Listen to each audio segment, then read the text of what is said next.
ইংল্যান্ডকে বুকে কাঁপন ধরিয়ে দিল নেপাল। ইংল্যান্ডের বিপক্ষে জয়ের দ্বার প্রান্তে গিয়েও শেষ পর্যন্ত পরাজিত হলো নেপাল। ইংল্যান্ডের বিপক্ষে 185 রানের জবাবে ব্যাট করতে নেমে জয়ের দ্বার প্রান্তে পৌঁছে গিয়েছিল নেপাল, কিন্তু অভিজ্ঞতায় পিছিয়ে থাকা দলটি কাটিয়ে উঠতে পারল না শেষ মুহূর্তের চাপ। শেষ ওভারে রোমাঞ্চকর 4 রানে জয় পেয়েছে ইংলিশরা। রান তাড়া করতে নেমে ঝড়ো সূচনা পায় নেপাল।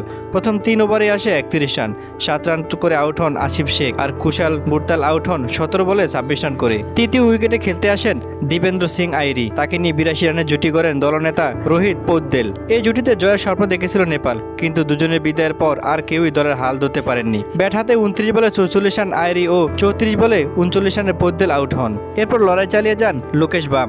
শেষ 3 ওভারে দরকার ছিল 46 রান, সেখান থেকে 18 ও 19তম ওভারে মোট 36 রান আসে। ফলে জিততে মাত্র 10 রান দরকার হয় শেষ ওভারে, কিন্তু স্যাম কারানের দুর্দান্ত বোলিংয়ে জিতে যায় ইংল্যান্ড। নেপালের ইনিংস থামে 180 রানে। 20 বলে 39 রান করে অপরাজিত থাকেন লোকেশ বাম।